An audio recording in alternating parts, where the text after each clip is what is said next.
Okay, Erev Tov, good evening, everyone. Tonight we are continuing Gemara Masechet Berachot. Let me see, can I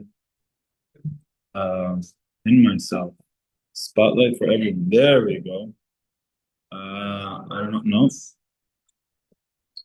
In? I don't know. But okay, anyway. Shalom Aleichem, everyone. Tonight we are continuing Gemara Masechet Berachot. We are on Berachot Daf Lamed Tet Amud Aleph 39A. I believe so. No. We're still at 38A. We're at 38A on the bottom. Lamed Chet Amud Bet. And I'm going to show you where we are in the art school in a moment. Now let's just do a quick recap. What we did last time. That's fun. What we did last time is we spoke about cooked vegetables. And there's a whole big sugya about cooked vegetables. What's the beracha? And we had a machloket between the rabbis of Babel and the rabbis of Eretz Yisrael, Rabbi Yochanan, of what is the beracha on cooked vegetables. And then what we ended up concluding, according to the rabbis, to one of the opinions, is that really they're not arguing. One opinion, in Babel, they say it's adama, and in Eretz Yisrael, they say it's shehakol, but that depends on if it's normally eaten raw or not.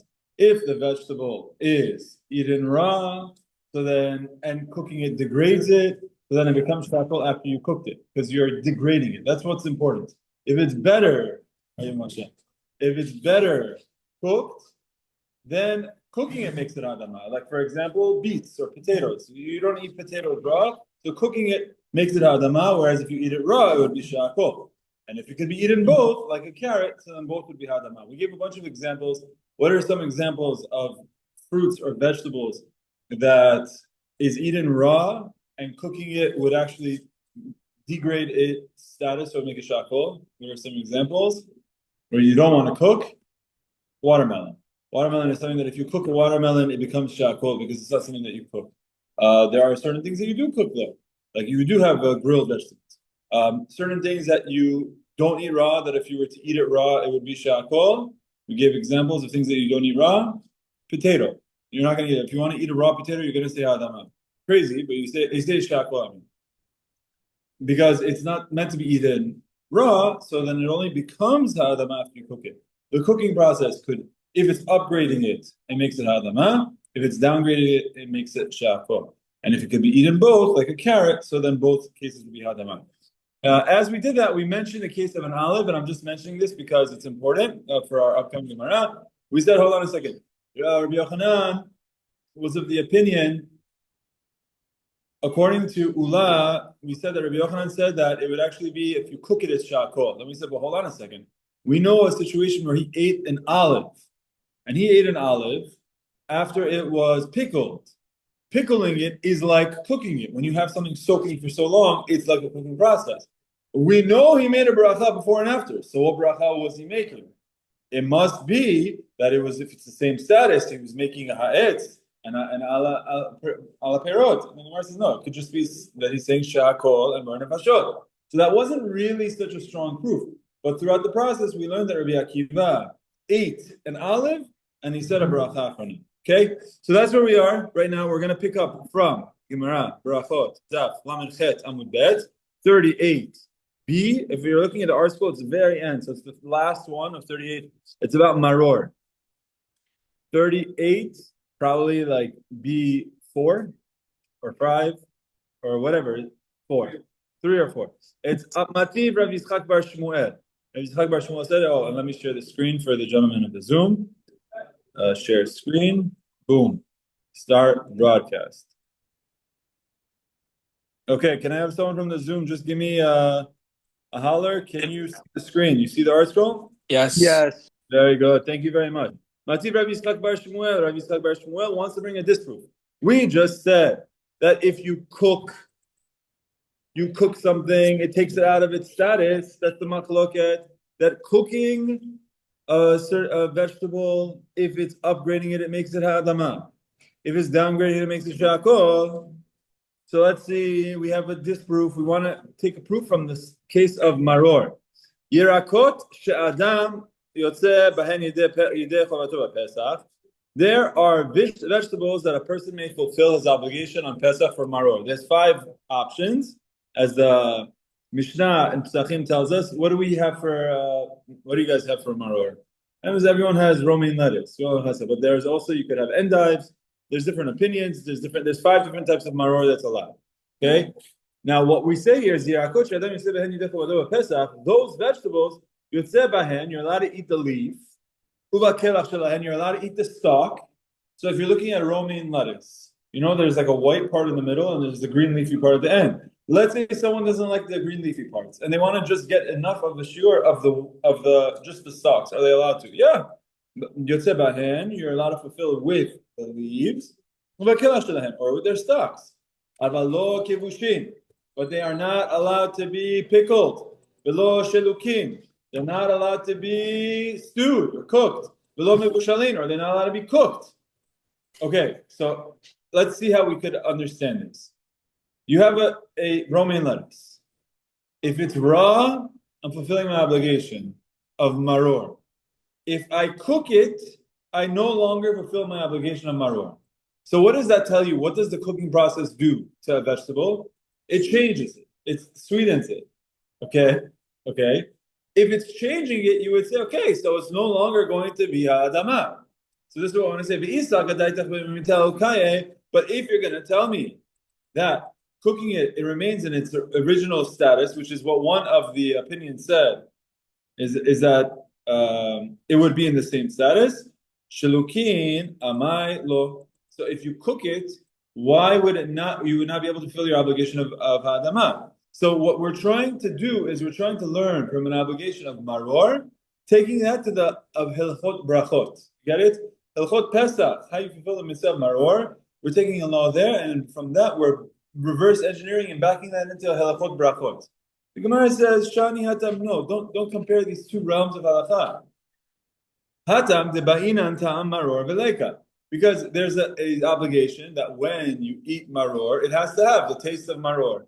If you're eating maror but it doesn't taste like maror, then it's not maror. One of the obligations, one of the requirements, qualifications of maror is that it needs to taste like maror.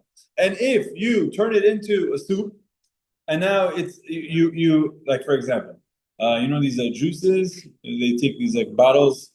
Actually, like I've had celery juice that tastes like celery.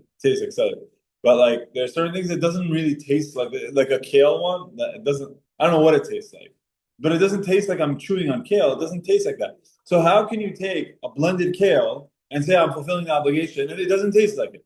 So it tastes bad. Yeah. It tastes like a hot burger. In Kansas sometimes. Yeah. You just take that and cook it. Yeah. Okay. So whether it's good or bad is not as important as it's losing it's not reminding you of maror, because it's changed, it's qualitatively changed. And you're making a good point. It's become, what's the word? When it's like becomes like withered. I don't know what the word is. Became soaked. It's not good anymore. It's not crunchy anymore. So even though it's supposed to be bitter, but it has to be a bitter herb. But you've like taken it out of the status of herb, you've turned it into something else. So you've degraded it, but not enough to change the beracha. Don't use that as a proof that the beracha changes, right? It's different there in the case of maror, for we require the taste of maror, and it is not there if the bitter herb is pickled, stewed, or cooked. That's not what we are looking to. That's not how you're going to fulfill the obligation of maror. But don't bring that into us. Remember, we had a situation with Rabbi Yochanan. Rabbi Yochanan ate an olive. We have a story. It's an unbelievable story. Rabbi Yochanan one time ate an olive. Ooh. Okay, but the story is important. Why? Because this olive that he ate was a pickled olive. Ooh. Okay. Rabbi Yochanan one time took a pickled olive. He said a beracha before, he said a beracha after. So the Gemara wanted to say, oh, Rabbi Yochanan holds that cooking it makes a shehakol, but he said a beracha, so that clearly is not work. The Gemara says, what do you mean? He said shehakol. Okay, but then afterwards he must have said ala et, ala perot. He said no. He said berachot vashot. That's what the Gemara said in the last thing. We said, Rabbi Yochanan says that if you cook it, it becomes shehakol, right? Okay, so the status is changing. You want to disprove that, but you see, if you cook maror, you don't fulfill your obligation. See, that's a maror thing. For maror, you need to have that same taste of maror, which you don't have. Now, just tangentially, we're going to talk about the olive. Anyone here like olives? You like olives? You like the taste of olives? I don't really like it so much, but whatever. I'll have it. Why? There are some people that they'll only like certain types of olives. Green olives, black olives. Are there any other variety of olives you could think of? Kalamata olives? Oh, there are a few other different ones. Okay, there's different types of olives. There's no such thing as an olive. There's 15 different types of olives, 20 different types of olives. They have the black ones, the red ones, the maroon ones, the green ones, the dark green, the light green, the small ones, the big ones. They're very different and they have different tastes and they're coming from different regions. Why is that important? For the following Gemara. Rabbi Yirmiyah, Rabbi Zera. Rabbi Yirmiyah asked a question to Rabbi Zera. Rabbi Yochanan, wait a minute. You're telling me that Rabbi Yochanan made a beracha when he ate an olive? We have a problem. How could he have possibly said a beracha acharona? Do you know what the shiur that you're supposed to eat that will require you to say a beracha acharona? If I want to say beracha beforehand, even if I have a small crumb, I have to say beracha. So if I want to take an olive and I just want to take one bite, I say beriah, one bite. But for me to say beracha acharona, I need to have the proper shiur. What is the proper shiur? No. So the answer is it's a Kezayit. It's like an olive. Okay, so very good. This is like a fun Gemara. The minimum amount one must eat in order to be obligated to say beracha acharona is that of an olive size. Rabbi Yochanan ate an olive and he said a beracha. And Rabbi Yirmiyah is saying, that's very trippy. How did he say a beracha on eating an olive because it didn't have the size of an olive? What? Why not? The answer is, the Gemara says, Kevan deshkila legarine, because he's taking out the pit. So you have an olive, but then you're taking a piece of it and you're chucking it, the pit. And now we're turning the daf to Lamed Chen Amud Aleph. Batzar le shiura. It has less the amount of required shiur. So what he's saying is, when the rabbis told us that the shiur requiring a beracha acharona is a zayit, it's a zayit with the pit, but he didn't eat the pit. So he ate a zayit that wasn't kazayit because he didn't eat the pit. How did he say a beracha acharona? You get the question? Rabbi Zera answers him. Rabbi Zera Amar Le, Rabbi Zera says back to Rabbi Yirmiyah, Mi sabrat kazayit gadol ba'inan. The shiur that's required, did you think it's a large olive? It's not a large olive. Kezayit benoni ba'inan. We only need the volume of a medium olive. V'ahu da'aytu kamed Rabbi Yochanan, and Rabbi Yochanan, the olive that he ate, zayit gadol haba. It was a big one. The afagav the shaklua legar inuteh. That even though he took out the pit, pashlahu shiura, there was still a remaining amount of a average olive. Which what he's saying is, you were trying to get me by saying Rabbi Yochanan ate an olive that wasn't the size of an olive because he didn't eat the pit. It wasn't a kazayit because he didn't eat the pit. We said no. The requirement of a kazayit is an average zayit. Happens to be Rabbi Yochanan ate a large zayit that he removed the pit, and without the pit, it was the size of an average zayit. So he had the shiur. Did not, as we learned in the Mishnah, and I'm going to show you a picture in a moment. Zayit she'amru, the olive that the rabbi spoke about, lo katan, lo gadol, ela benoni. It's not a small olive, little tiny small olive, not a large olive, ela benoni. It's a medium olive. Vizehu aguri. And which one is that? That's the aguri. The aguri, it seems like they knew different types of olives. And they said the aguri olive. And okay, you know what? Let me show you the picture now. This just took me 5 seconds of Googling. Okay, I just said, let me find me different types of olives. You can see here, I'm not going to even try to pronounce them, but it looks like I got one screenshot. This page, I think, had 15, and I'm only showing you 8 because I didn't want to show you multiple pages. But, you could put this on one screenshot. It looks like there's 2 from Greece, 2 from Italy, 3 from Italy, 2 from France, 1 from Spain. And on top of it, they write the measurements. This one is 1 centimeter, 1.5 centimeters. These 3, this is 2 to 3 centimeters, 2 to 3 centimeters, 2.5 to 3.5, 4 centimeters. So imagine if I use this as my bootstrap data, Like I don't actually know. There's probably more of a range. Maybe there's smaller olives, bigger olives. Let's say, just for argument's sake, based on this, how big would you say is an average olive? I would say maybe 1.5. It happens to be like none of them are actually there. It's probably this lecino. You're married to Italian. How do you say that? Lecino. Yeah, that's the chino and the. Lecino. Read the one on the bottom. Castellavret, Cherinola. You skipped a couple letters there, but fine. Cherinola.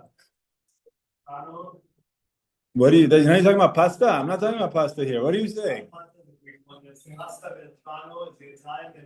Oh, Castellavitranio. Okay, now give me the Spanish one. What's the Spain? The Spain one was is large. Picual. Okay. Ali vedenich.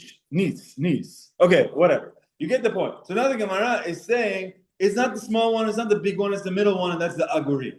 Okay, so what it's doing is, for argument's sake, imagine you knew the 10 types of olives back in the times of the Gemara, and the Gemara says the aguri one. It's telling you which one. So it would be equivalent to saying the lecino one, right? For example. So it's telling you what an average olive is. It's amazing because the measurements of the Talmud were so extremely imprecise. You want to know what is the minimum amount that I have to eat in order to require me to say beracha or not? The answer is like an olive. What olive?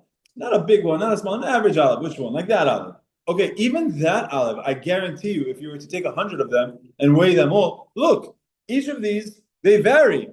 This one is varying by like 30%. If it's between 1 and 1.5 centimeters, so that means you're going to have one that is 50% bigger than the other one. If this one is 1 and this one was 1.5, that one's 50% bigger than that one. And that's the same one, right? Like the margin of error here is 50%. This is also 50%. The margin of error, this one is 100% margin of error. You could have a 2 centimeter one and a 4 centimeter one.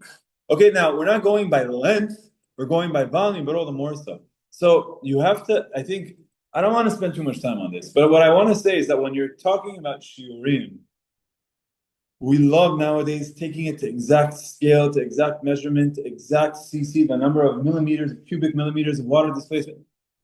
They tell you it's an olive, not a big one, not a small one, an average one. And that there's going to be a range. It's an important context when we have these halachot. Okay, so what happened? For argument's sake, we were learning about, according to Rabbi Yochanan, what happens when you cook a vegetable, what's the beracha? And as we were saying that, we said, there was a pickled olive that Rabbi Yochanan ate, and he said a beracha on it. So then we were asking, how did he say beracha acharona if he didn't have the shiur of his zayit?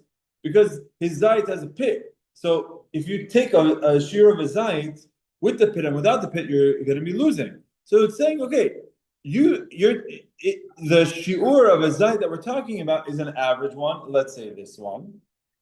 And when you remove the pit of this one, which is the one that Rabbi Yochanan ate, you have the size of this one. So it's not, you didn't stump us. He was able to eat an olive without its pit and still fulfill the minimum requirement that requires him to say beracha acharona. By the way, there is a Tosfot here that we can say that the Tosfot essentially gives us another way of answering this question. What? That was Tosfot asks. Tosfot says there's another concept called a beriah. Anyone know what a beriah is? A beriah. There's a concept of halacha that if something is in its form of how it was created, it has special chashivut. Beriah is the way it was like beriato, the way it was created. So I'll give you an example. If someone eats an insect, it's against the Torah. But in order for him to get the malkut, he has to have the right shiur. He has to have a shiur. So if someone takes a half an ant and eats it, it's asur, but he's not going to get malkut. So you have to eat like 20 ants in order to get the shiur of a Kezayit, right? No, because there's also a concept called beriah. Beriah is if you eat an entire insect that was created, that is important enough because that's how the whole creation was. Eating that would also make someone chayav. So Tosfot the Yerushalmi equates that to the halacha of eating food items. And what he says is that if the reason, according to the Yerushalmi, the reason he was required to say the beracha acharona is not because he had the shiur, because it was a bigger olive, we thought the pit was enough, it's because he ate the whole olive with it as a beriah. And since he's eating the entire creation, that's going to require him to make a beracha acharona. So this is in the world of halacha, it's a little bit of a gray area, that if you are to have, let's say, you're going to eat 5 grapes, you have to say a beracha acharona ba'ala etz v'al piya'etz. If you eat 1 grape, depending on how big the grape is, the grape might not have the minimum requirements, but it is how it was created. So eating a single grape, you enter into a world of safek. You know what? Let's make it a little bit more extreme. Eating a single pomegranate kernel. If you take a single pomegranate kernel, it's not a shiur, but it is a beriah. So you might have to say beracha acharona. So what are you going to do?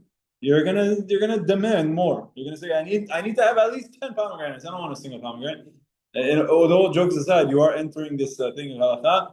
I know some people that in order to be safe, if they ever want to eat a grape, what are they going to do? Say hamotzi on the grape. Yeah, that's it. You say hamotzi, and then that's it. Everything is good. No, you eat half the grape. You say ha'es and bite the grape. So you're not eating it as a beriah. Now you might say, in my mouth, I'm going to chew it. I'm not like popping the grape, but still, like it's going into your mouth as complete. All right, I don't know. Then you eat the other half, but you didn't. You could eat the other half, but you didn't eat the item as a beriah. No. Okay, so this is how the Yerushalmi says, and there's a question about whether the Yerushalmi and the Bavli are arguing about this. I think I see me seeing me seeing me. You see that? I don't know if you guys can see it. Right over there. That's me seeing me seeing me. And I'm over here. Okay. But so there's this whole big sugya here. Yeah, question. Beriah. This is according to the Yerushalmi that the beriah is the edible part of it.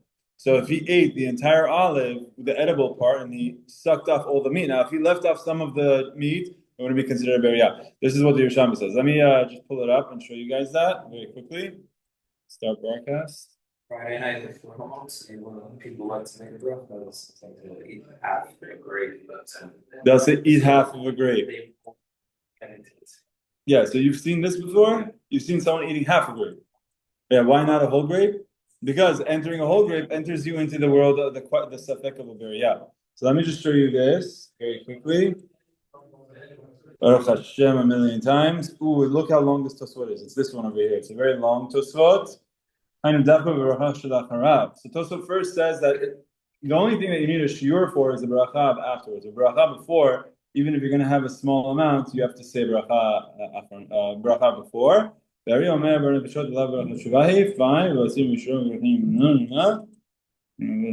Here. Okay. Where does the Yerushalmi say?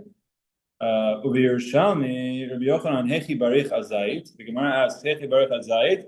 Halo habeshiura v'kamar mishum beriah, because it is a form of a creation. Da'afilu lo achal ela preda achat shel anav. If you have 1 grape, or preda achat shel rimon, or a single kernel of a pomegranate, you have to say beracha acharona because it is how it was created. And to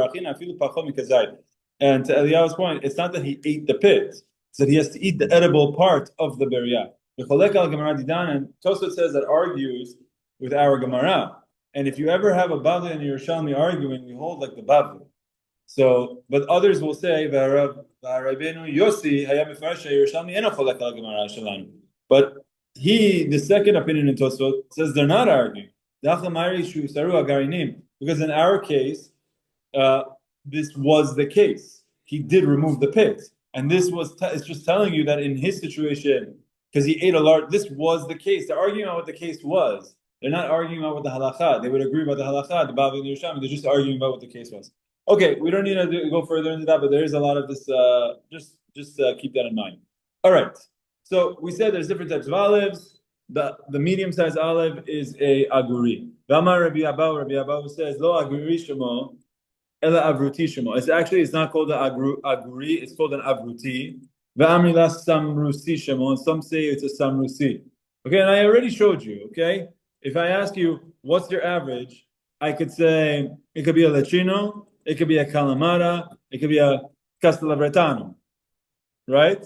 So this is what the Gemara is lo agarishimo agudishimo, right? So okay, there could be other ways of understanding it, or it could just simply be that they're arguing about which olive, or what this olive is called, or they might even have the same name. Okay, when I saw this picture, it would have been great if one of them started with like a aguri something. That would have been sick. If we find the actual aguri olive in Spain. Okay, velama nikra shema aguri, and why do we call it aguri? Shishamno agur betocho, because the word agur means to be gathered. Its oil is gathered within it, ready to be squeezed out. All right, whatever. Okay, here we go. This Gemara is just playing around. It's just very hard for us because we don't know what the names of these olives are.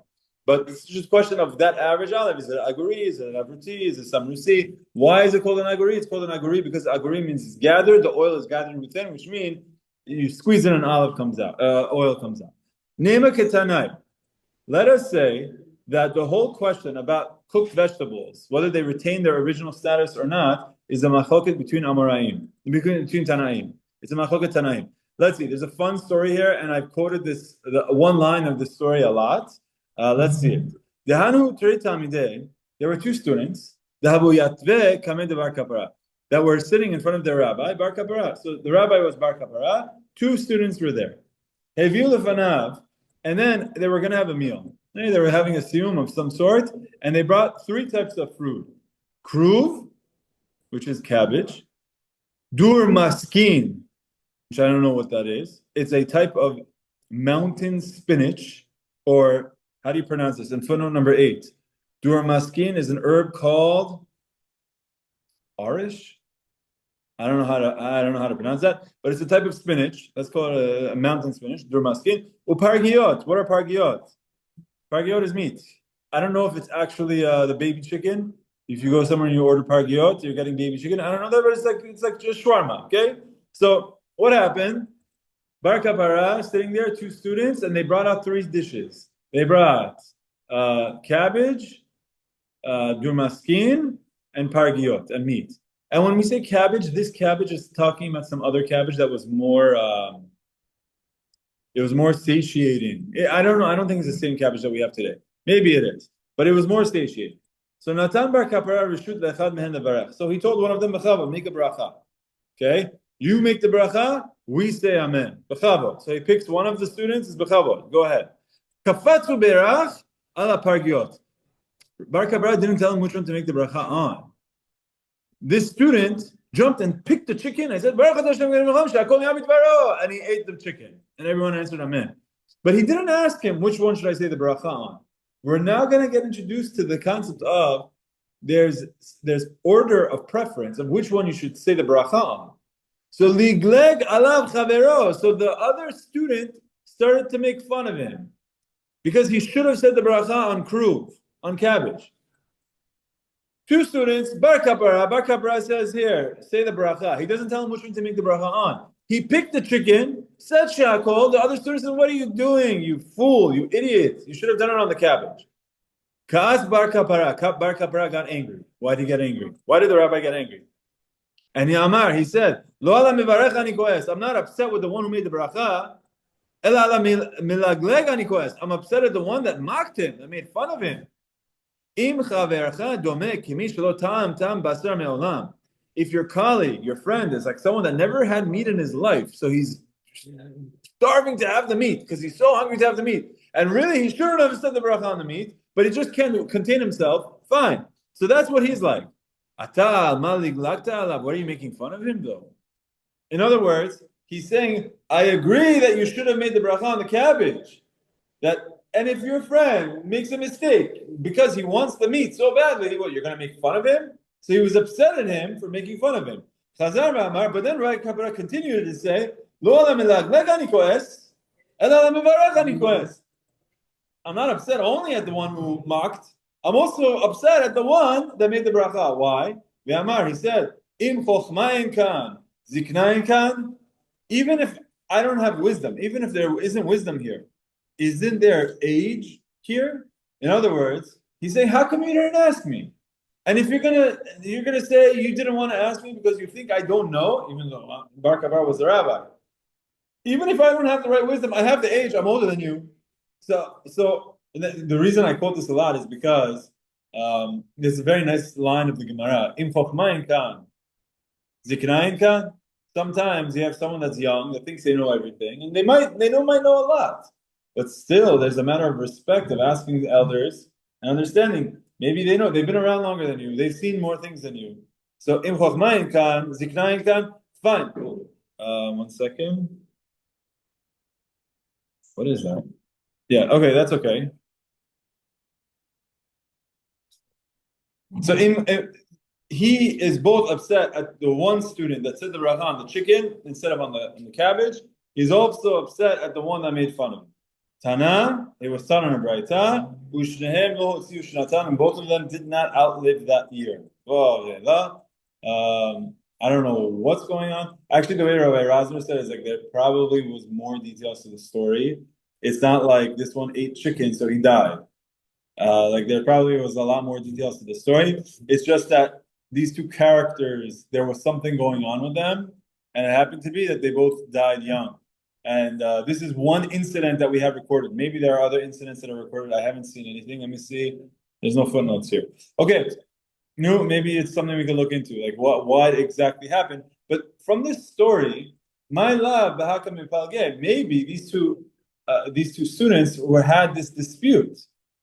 What's the beracha on the cooked cabbage? It was cooked cabbage. Okay, the cabbage and the durmaskin were cooked. So you tell me, what's the beracha on the cooked cabbage? Okay, so if it's Shehakol, it depends on how it's cooked. They cooked it with water. They boiled. Okay, it's cooked. So if you hold that the cabbage, when it gets cooked, it becomes Shehakol. So now you have 3 food items that are Shehakol. You have cooked cabbage, you have cooked spinach, and you have cooked chicken. Shehakol, Shehakol, Shehakol. Which one do you say? Whichever one you want. Whichever one you like the most. Pargiot, Shehakol. That's why the first student said Shehakol, because he held that it's all Shehakol. But the other student said, no, cooked cabbage is still ha'adama, and cooked spinach is going to be ha'adama. And the cabbage is like a higher end, so you should have said ha'adama first. And we learned from here that you should always say a more specific beracha first. If you have the option of saying a ha'adama or a shehakol, you have to say ha'adama first. Why? Because it's more specific. You should always choose to say a more specific beracha first, because once you say the more generic beracha, you can't say the more specific beracha anymore. If you say shehakol, you can't say ha'adama. So, and then you're not saying that specific beracha. And Chachamim set up that we say specific berachot to this level of mizonot, hamotzi, hamagaesh, hamotzi, mizonot, beriah gefen, beriah etz, adama, and shehakol. That's the order that you go in. So maybe that's what they're arguing about. The first opinion felt that both cooked vegetables and chicken are shehakol. Therefore, which one should you make the beracha on your favorite? What was his favorite? The chicken. Fine. And the one that mocked him held shehakol beriah adama. The cooked vegetables are adama. Whereas chicken is shehakol. Therefore, you should take the precedence takes the more the vegetables. Let's look at this comment. In regard to the blessing, since its blessing is more specific, and his colleague should have recited the blessing on the vegetable first. Footnote 21. The one who mocked held that the blessing for cooked vegetables is adama. This blessing, because it is specific, is more significant than the general shehakol bracha, and is recited on a more significant food. Hence, the adama blessing should have come first. So you want to say that was the machloket. Remember, we had this whole machloket. What's the beracha on cooked vegetables? Rabbi Yochanan told us that it's shehakol, and yet the Chachamim, the Bavli Rabbanan are saying it's adama. So we had this. Oh, maybe that's exactly what happened in the story with Bar Kappara, where one of them said the beracha on the chicken, the other one made fun of him because maybe that was their machloket. Gemara says, no, that's not what was going on there. Even in this case, everyone would agree. You can still say that everyone would agree that it's shehakol, and still you would have an issue. They were arguing about something else. Mor savar chaviv adif. Really, everything was shehakol. So cabbage cooked, Shehakol. Spinach cooked, Shehakol. Chicken cooked, Shehakol. Everything is Shehakol. Yet, one opinion is going to say you should say the beracha on whatever you enjoy the most, which is the chicken. The other one says that really the beracha should go on the cabbage because it provides sustenance. Footnote 22, as taught in the beracha, cabbage provides sustenance. This is what makes me think it's like a different type of food item. I don't know. Cabbage providing sustenance, I guess. What do you guys think? Maybe it was like some other type of leafy, heavy vegetable. It's like kale. It's like kale. What is it? Maybe it was the chicken. Or maybe they're pargiot were just the thing. No. Well, yeah, that is funny because the chicken does provide sustenance. But it seems like probably like you think about like a leafy, strong, like a kale. I think that makes sense. I don't know. I think like if I have a bowl of kale or a bowl of cabbage, I feel like the kale maybe is a little bit more leafy. And I don't know. You go to the restaurant and say, I want a thing of kale, I'll give you $500 just for the kale part. So it makes sense. That's more than the chicken. What are you looking up? You're looking up something related to this? Cabbage. I don't know. Yeah. It's probably more rich. Maybe someone it was more healthy to eat that. Okay, whatever. This was a machloket. The machloket is, should you say that? First we said, the machloket is, does the cooked cabbage become Shehakol or is it remains of Adamah? So the one that said the beracha on the chicken held that it became Shehakol, and it's all fair game. Whereas the one that said, no, you should have said it on the kruv, on the cabbage, felt that even though it was cooked, it was still Adamah. That's what we wanted to say. We said, no, that's not what happened. Even if it's all Shehakol, still, that second rabbi that made fun of him, that mocked him, said you should say the beracha on the cabbage because it's a zayin. It provides more sustenance. Like you said, it has more minerals. It's healthier. Maybe it's like something that will give someone more energy. All right. Anyway, we had no conclusive evidence from here what the halacha is. By the way, I already told you what the halacha is according to Shulchan Aruch. According to Shulchan Aruch, we're going to learn that it's not really a machloket. It depends on the type of vegetable. If it's a vegetable that can be eaten raw and cooking downgrades it, then it becomes Shehakol. If it's something that cooking upgrades or even keeps it neutral, then it's going to be Hadamah. So what's an example of something that's upgrading? Vegetable that upgrades? Potatoes. You can't eat it raw, so it's Shehakol. When it's raw, when it's cooked, it becomes Hadamah. What's something that remains neutral? You're not getting any worse. Carrots, celery, all of these cooked stuff. What is something that's actually going down, degrading a level that makes it into Shehakol? Watermelon is a good example. All sorts of melon. If you cook a watermelon, you cooked watermelon? Throw it on the grill. And? Oh my gosh, Gabrielle. Confusing us. Sorry. Okay, who gave me another? Oh, cucumbers. You said cucumbers last week. Cucumbers is a good example. And we'll put cucumbers on the grill. It's probably going to be good, honestly. Yeah, why not? Actually, I don't know. I've had grilled zucchini before, which is not bad. Grilled cucumber. Go try it. Let us know what it's like. And then we'll change that halakha also. I don't know. Look, this is the hardest part about Masechet Berachot. All right, let's keep going. Amar Rabbi Zera. Rabbi Zera says, Ki havinan Rav Huna. When I was in the house of Rav Huna, we were at the yeshiva of Rav Huna. So Rabbi Zera is saying, I went to their cafeteria. Amar Lan, or another cafeteria. We went to the yeshiva and we were learning these halachot. So what did Rav Huna tell us?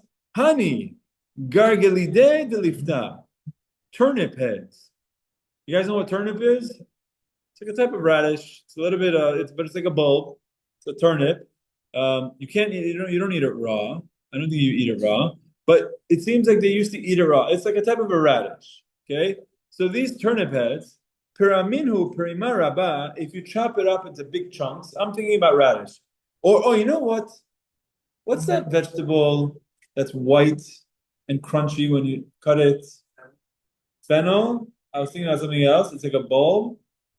But yeah, a little bit of red, actually pink, whitish pink, crunchy bulb. Kohlrabi?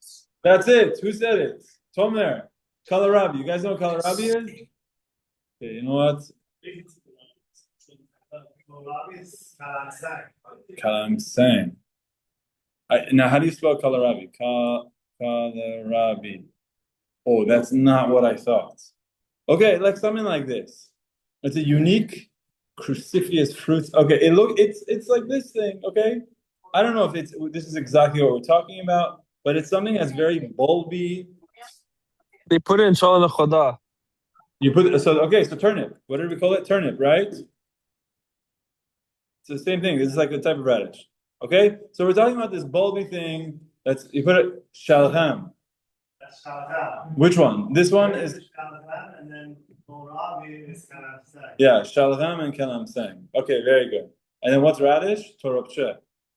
Okay, very good. It's a good thing I know another language. It doesn't help with anything in this context, but okay. So you have these different types of turnips. That's what the halacha is going to be about now. What is the halacha? Whoops, sorry. Peraminhu, perima rabba. If one cuts them into large pieces, so you're chopping up a salad, you take your turnip and you cut it up. The beracha is beracha because it's from the ground. Perima zuta, but if you do a chop salad and you go very, very fine, if I believe this is what you call mincing it, if you mince your turnip, Shehakol niyab dvaro, the beracha becomes shehakol. Oho. According to Rav Huna's view, Rav Huna, footnote 24, fine dicing affects the change for the worse from the turnip's original state. Thus, it does not retain its status of beracha adama. You see what his chidush, Rav Huna's chidush, is that, you know how he said that if you cook it and it downgrades, it loses the beracha and it becomes shehakol?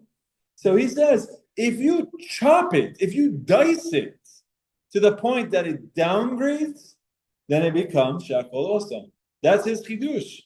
It's not just cooking; it's also dicing. Wow! You could apply that to any food. If it downgrades it, so if it's not downgrading it, if the flavor is the same, then no. But if the flavor is downgraded. But then, says Rabbi Zera, after we went to the yeshiva of Huna, we went to the yeshiva of Rav Yehuda. Amalan, over there, he says, Idi beracha adama. What are you talking about? Both of them are adama. Dicing, very finely chopped, or big pieces, it's all adama. Bahai de praminhu kiechi denit mik ta'ameh. The reason they chop it so much is because it actually becomes easier to eat. Footnote 25, the fine dicing affects a positive change, and the turnip is considered to still be in the ultimate state envisioned by the one who planted it. He's saying that it's not being downgraded. It's actually something that you enjoy eating it that way. Sometimes you have like something that's finely minced or finely chopped, and like you enjoy that. Give me an example. Onions, yeah, you want to have a very, very chopped onions. Or like sometimes I've seen they take olives and you make it very, very small, and then you make it like a little spread out of it, and then you go and you see it's on the side. There's like a spread. You didn't downgrade it, you didn't degrade it. You actually made it in a way because you wanted to eat it that way. You made it like a nice side to have it. So he had a machloka between Rav Huna and Rav Yehuda about what's the beracha, and we're going to hold that the beracha, the halacha is that cutting it does not take it out of its status of a beracha. Okay, good. I know we're doing a lot of these halachot, but I want to keep going. Okay, next case. Guys, if you ever want to eat something and you don't know what the beracha is, look it up. Okay, I mean, we're doing our part, but yeah.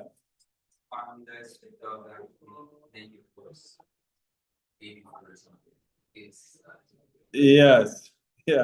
So according to what Rav Huna is saying, that it would make it become shehakol, and Rav Yehuda says that it just happens to be with the turnips, it's actually to make it better. The implication is that if it is objectively getting worse, then the beracha would become shehakol.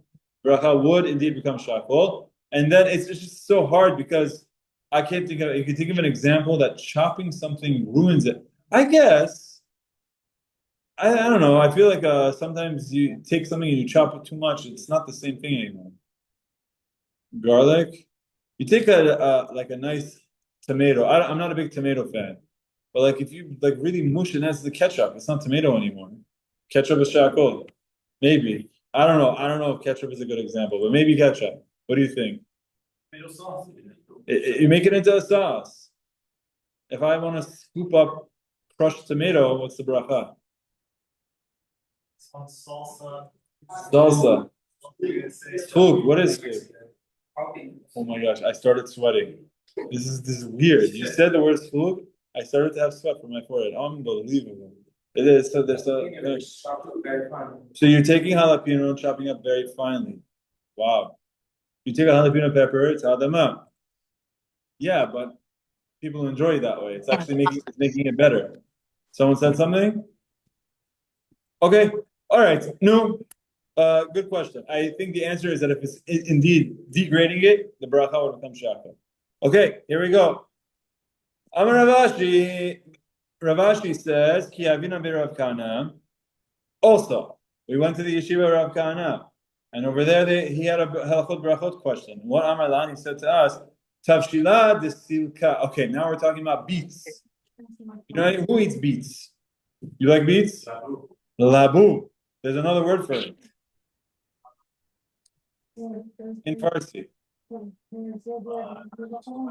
Chorondar. That's like the old. Labu and chorondar. One of them is like more of like a Mishkari thing. It's the roasted in the streets and you have it like Okay. newspaper. What are you talking about? What would they do? I don't know this. Like roasted peanuts, they used to get like. Wow. Okay. Wow, that's cool. I was in there myself. Yeah, but you don't know about it. Okay, so who eats beets? Is it good for you? Who thinks beets are good for you? It's very good. It's very good for you. So healthy. Okay, very good. I've taken some of these cleanse things, and some of them is like just like squeezed beet juice, and you just like have some ginger in there, and just like you actually feel your inside like a pierce in the hole through your stomach. Like it's just like okay, something just ripped, but at least I'm healthier now. Okay, so tavshila destilka lo mafshuba kimcha. Now there's certain type of beet dish and they would not add flour to it. It was no. It was a gluten-free version. No gluten, no wheat. Borei pri adama, the beracha is adama. You have cooked beets adama, but delifta mafshuba kimcha tfei. They would have a cooked dish of turnips, of chorondar, or of the other one, and that one. The mafshube kimcha, they would add flour to it. Like the flavor was too sharp, so they needed to add something to it. Whereas with beets, you would have it straight up. The turnip, you wouldn't have it straight up in that cooked dish. The beracha is going to be mizonot. Someone tell me, why is it mizonot? You're adding flour to your turnip dish. It's mizonot. Why? Well, he had a line. I'm looking for the line. Yes, very good. כל שיש בו מחמשת המינים והכין עליו קורא מיני מזונות. Even though this is not a flour dish, this is a turnip dish. You go to the deli at the supermarket, you're going to say, I'll take a beet salad and I'll take a turnip salad. It's just that the turnip one has flour in there. But that one is kol sheyesh bo mechamishet haminim v'yachin alav aroma mizonot. Fine. The Hadar Amar. And now, if you're ready for the rule that we already mentioned, then Rav Kana said further, Idi v'idi borei peri adama. You know what? I take it back. The turnip dish is also adama. Why?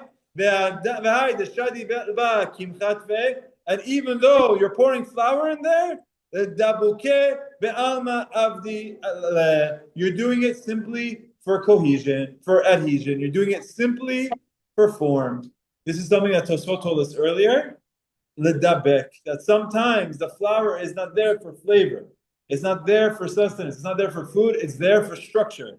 And if it's there for structure as a binding agent, it no longer it takes the beracha adama shehakol. Give me an example of a food item that has flour as a binding agent. Sour sticks. Your sour sticks, if you go, you got buy sour belts. those things are going to have that we'll say, or even Twizzlers.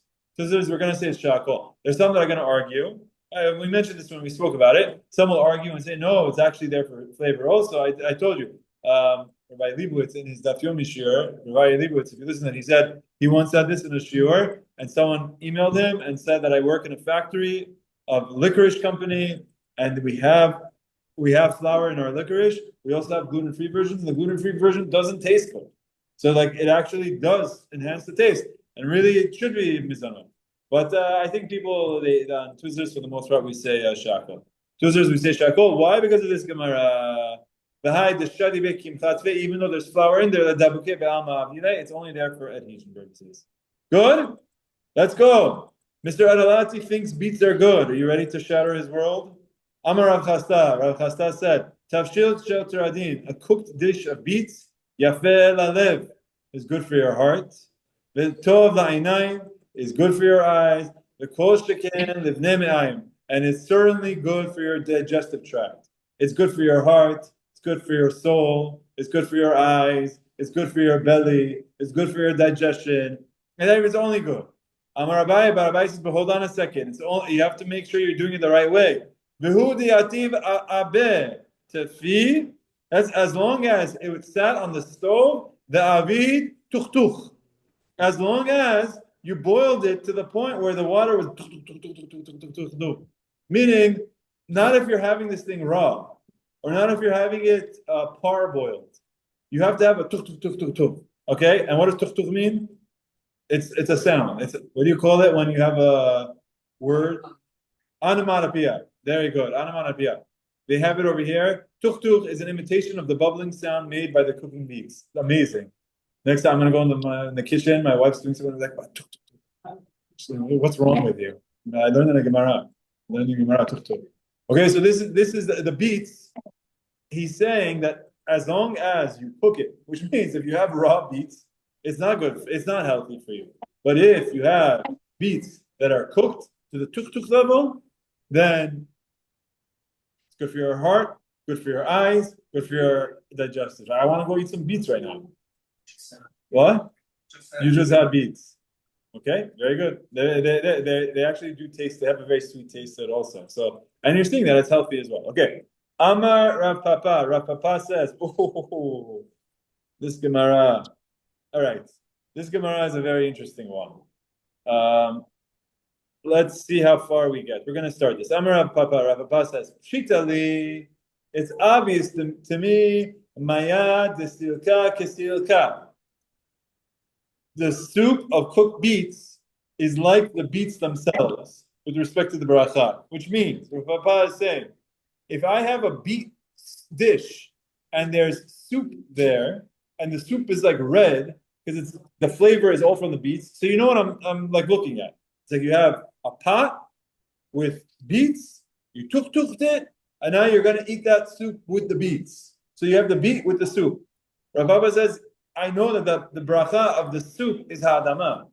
Even though it's like a soup, it's a liquid, doesn't matter. The soup of the cooked beets is like the beets themselves with regard to the blessing. I also know that the soup of cooked turnips is like the turnips themselves. If you cook the turnips, we had this turnip dish, we had the beet dish. If you're having the soup of it, it's also going to be like the beracha of the turnips. And the soups of all vegetables, the beracha will be like that of the vegetable. Okay? So Rav Papa says, I know that. I know that if you have a vegetable that's cooked, that the cooked vegetable and the soup of that vegetable is going to have the same beracha. What I don't know, says Rav Papa, and I'm going to come back to that footnote in a moment, but Rav Papa says, Mayad de what about dill? If you have a cooked dill, so now there's a soup that you have, is you took dill, you put it in, you know what dill is? It's sabzi. You put it in, it's not parsley, I don't know, what do you call it? It's shivit gashniz. You know what it's called, Andy? Shivit. It's one of the greens. It's a type of green type of sabzi.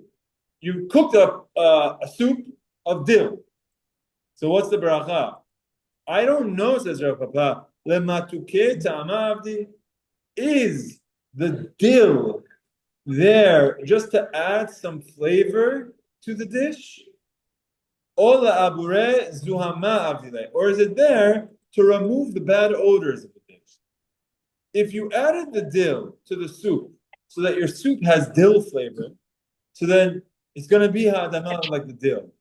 But if you added the dill just as an aroma, because the dish smells bad and this is going to add fragrance, you're not adding it for flavor, then it's not going to take the beracha. The dill is going to take the beracha which you have in the soup. So let's say, for example, I don't know what you have in the soup that you added dill to, but he's essentially asking what's the function of adding dill. Is it like a vegetable that's adding flavor, just like beets? If it's adding flavor, then the soup would become beet. It would become like a dill soup.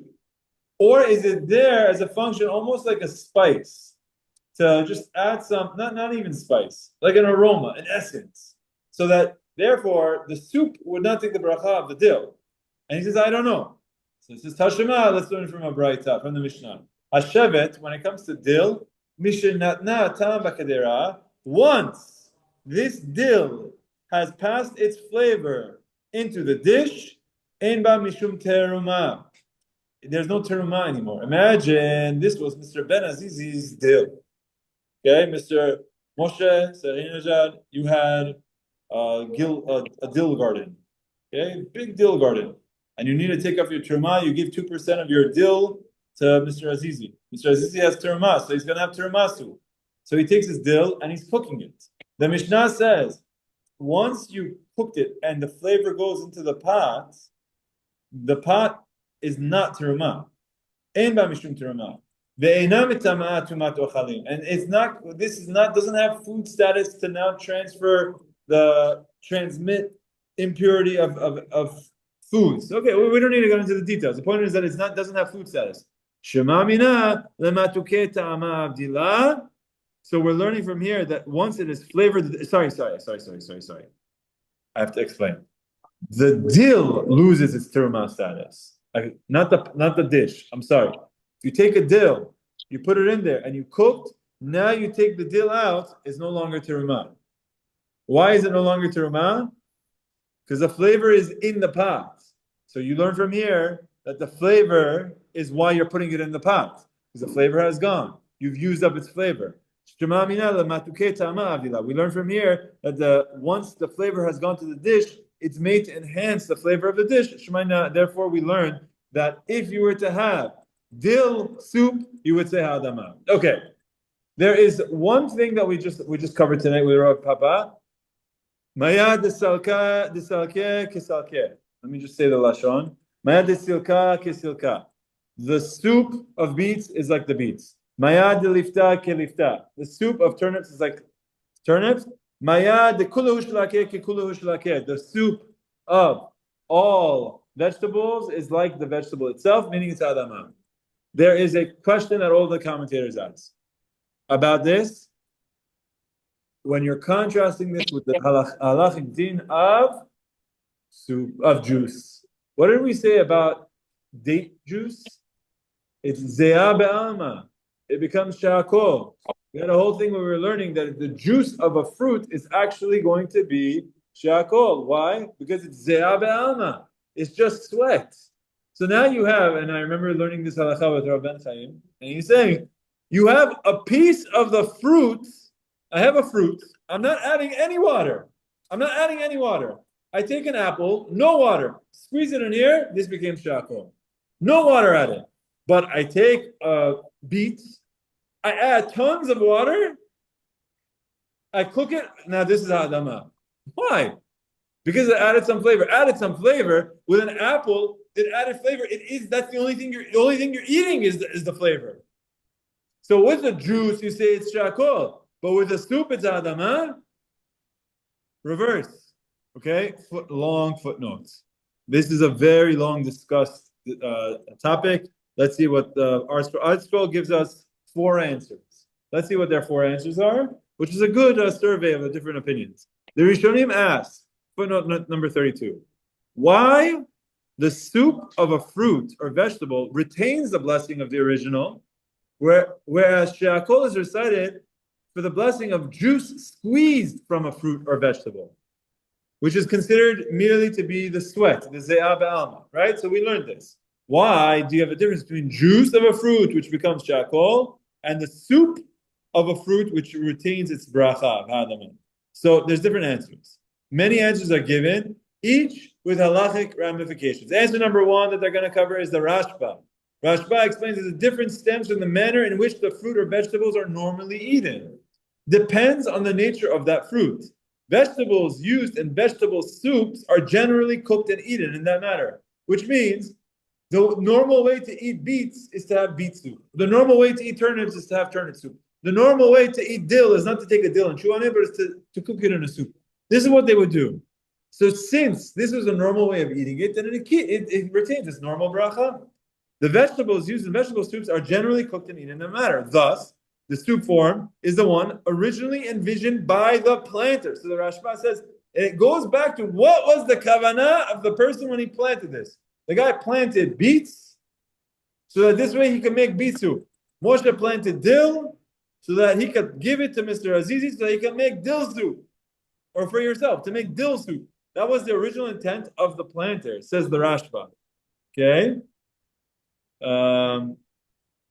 Fruits, on the other hand, when it comes to juice, are generally eaten intact and not squeezed for their juices. You plant an apple tree to eat the apples, not for the juice. Thus, the juice of the fruit or its soup is no longer in the form originally envisioned by the planter and does not qualify as the fruit of the tree. The Rashba says there's a very simple reason, because that's how it's done. Since vegetables are eaten in soup, so the soup has the beracha of the vegetable. But since fruit are not squeezed into juice, so you don't have the beracha. According to this explanation, they put in brackets, then the juice of fruits originally planted for their juice, such as orange juice, what is it? Such as juice oranges, okay? Juice oranges, which means the oranges that were planted for the purpose of juicing, would retain the status of the fruit in this form. And the blessing for such fruit juice would indeed be ha'etz. If you go by the Rashba says there's no difference between fruits and vegetables. There's no difference between fruit juice and vegetable soup. The only difference is that this is why the guy planted it to begin with. So if the guy plants an orange to have its juice, that's also going to be ha'etz. And vice versa. If a person planted a beet not to cook it because he wanted to eat it raw, that's the guy what the guy wanted. The difficulty here is that how do you know what this guy's intention was? Okay, so I've told this to you. Yeah, exactly. Tropicana is not having orange as a fruit and then turning out to squeezing it. They have orchards of juice oranges. So according to the Rashba, the beracha on orange juice should be ha'etz. And as we mentioned, the Chazon Ish takes it a step further. The Chazon Ish says, what's the difference between apple juice and orange juice? Apple juice, you squeeze and you filter it. You don't have chunks of apple in there. Orange juice, you squeeze and you let that pulp go also, especially if it's pulpy orange juice. So the Chazon Ish says all the more so. They are planting it for this intention, and you're juicing the entire fruit. It should be ha'etz. And I told you, what Rav Ben Chaim says in theory, he agrees. But in practice, no one agrees. There's no one that says ha'etz on orange juice. As we said, even the Chazon Ish himself, Rav Chaim Kanievsky, said that he would say Shehakol. He would say Shehakol on it. Okay, so this is a very nice first answer. Okay, I want us to try to remember these answers. There's two Gemarot. Me perot ze'ah be'almahu. It's just sweat, which means Shehakol. But mayad kuluhu shalakeh kuluhu shalakeh, that the soup, a vegetable soup, is going to be like the vegetable itself. What's the difference? Rashba's answer number one is. What does the Rashba say? The intention of the planter for this food item. Okay. Rosh gives us answer number two. So see or Chaim according to this. Fine. Rosh. There's only three answers here. The Rosh says, however, distinguishes between soup, in which the liquid absorbs the essence of the fruit or vegetable themselves, and a squeezed juice, whose flavor is indeed somewhat different than that of the actual fruit or vegetable.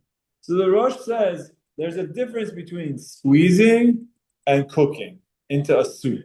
Because when you cook it into a soup, the entire flavor goes into that soup. The entire flavor. Whereas when you're juicing it, you're not getting the entire flavor. Some of the flavor is staying. Some of it meat is staying. You're not doing the same thing. Which would, in theory, would mean if you were to cook the fruit, if you were to take the orange and boil it, then the soup would be ha'etz, because you're getting the whole thing. Whereas that would be the difference between squeezing and cooking. That's the answer of the Rosh. The Mordechai explains the different lies in the manner in which the liquid is consumed. And he says it just has to do with how you're eating. In the case of vegetables, the liquid is used as a dip or a dressing for food. Hence, it retains the food status. He's saying you don't cook beets and then go like this, unless you're on a cleanse, when you're taking the beet juice and you're actually drinking it. But for the most part, you're using it as some sort of a dressing for food, or you're having it together with other stuff. You use it as a sauce on food. So he says the soup situation, you're eating as a food. Okay? Hence, it retains the food status. In the case of fruits, whether it's squeezed or cooked, the liquid is drunk as a beverage, unlike the original fruit. So you have an apple, which you use your teeth, and you have apple juice, which you're not using your teeth. It's no longer food, it's become a drink. Hence, liquid status changes the food and becomes shehakol. So essentially what Mordechai says is very simple. It's a drink. Drinks are shehakol, period. Doesn't matter where it came from. Doesn't matter. You've changed the form because you made it into a drink. Okay, so look at the Magen Avraham, who gives other opinions and halachic ramifications. But we give some nice opinions today. Let's just, let me see. It sounded like someone on the Zoom was wanted to say something. Did someone on the Zoom want to say something?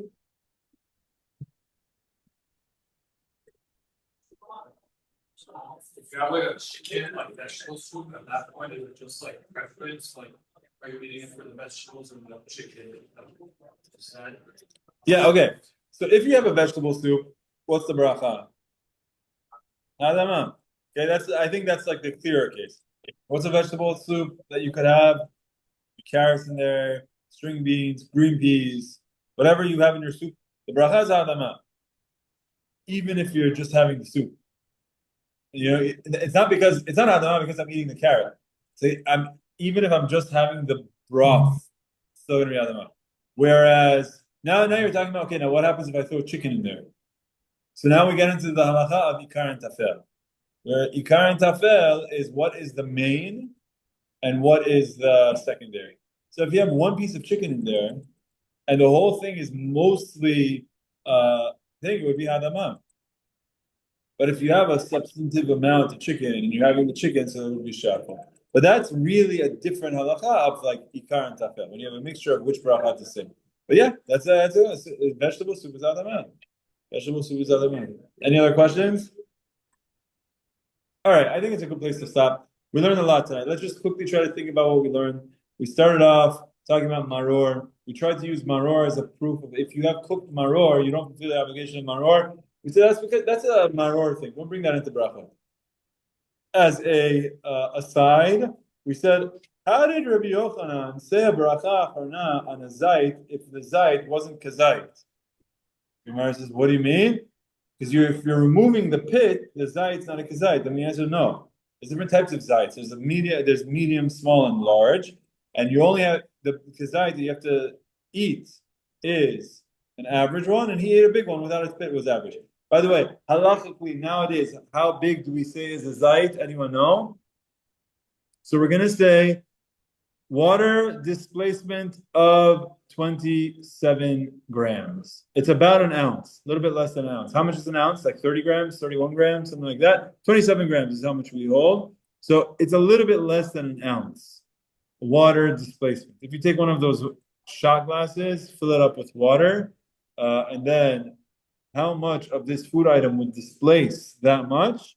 The volume of about 1 ounce, which is 27 ounces, is going to be a ha'etz. Yeah. Yeah. Okay, it depends on how. So yes, this is what I was saying. Measurements of the Talmud is not precise. Look, it's telling you, not a big one, not a small one, a medium one, there's variation. how do we say you have to measure it like this? Because nowadays we want precision. We want precision. But the truth of the matter is that someone who assumes that there was precision in these halachot is not being honest. The same thing is true with the stars. Shabbat ends when the 3 stars come out. The Gemara says, not small stars, not big stars, but average stars. Okay, you start measuring the stars. Which one's the average stars? Okay, but now we'll say Shkia is going to be according to Rav Ben Shaul. It's 20. The Tzedek Chavim is going to be 27 minutes. Rav Ovadia says 20 minutes. Rav Moshe Feinstein says over here is like Rabbeinu Tam is 50 minutes. You're putting it all in the minutes. It's hard to say. So to answer your question, the times of the Talmud clearly wasn't precise, but the halachot that we follow is with precision. Yeah. I don't know if I'm really answering your question. I think the answer of the question is, if you need to give a precise number, what we hold is 27 ounces. Because the thing is, the Rambam gives us the precise numbers. The Rambam would do the math. And he does it in Darham. And he tells us exactly, weighing it, how much it is. So the Rambam already understood that we have to give some precision to the language that we have in the common day. Back then, they didn't have that language. So the only language they had is, it's like an olive, it's like a fig, it's like this. But as the technology or the vocabulary of the world advanced, and we had unique measurements to discuss, the Rambam says, this is the weight measurement. It's like the equal of this much of darham, which we've done the conversions. We see it ends up being around 27 grams of things. So, yes. The original Gemara, it's clear that they weren't so precise, but it's also because they didn't have the level of vocabulary precision that we have. They didn't have milligrams, they didn't have grams, they didn't have cubic centimeters, they didn't have that. What they had is by comparison. And then over time, as we had more of a precise vocabulary and the Rishonim give us precise measurements, we start to follow those precise measurements. Okay? All right. Any other questions? Oh, sorry. So we had that thing, and then we went into a bunch of cases of things that were cooked. We had Bar Kappara, his 2 students. One of them was eating pargiot, even though I made fun of him. Very, very famous line of Im chokhma ein kan, zikna ein kan. If you think I'm not wise enough that you need to ask me questions, at least acknowledge the fact that I'm older than you, and I might have more experience than you, and just wisdom not from being wise, but from being around the block for a little bit longer. Right, and then we continue to go through different examples, and then we ended off over here with maya, the shilakeh, the soup, the beracha of soup, which we say maya, the kulu shilakeh, kulu shilakeh, vegetable soup. The beracha is going to be like the actual vegetable, and we saw the different answers of what's the difference between vegetable soup that's cooked in it and the juice. We saw there's different opinions which have different ramifications. Okay, B'ezras Hashem, we'll continue next week in good health. Azak Baruch. Azak Baruch. Baruch Tiyeh, Mr. Hakimian. Thank you.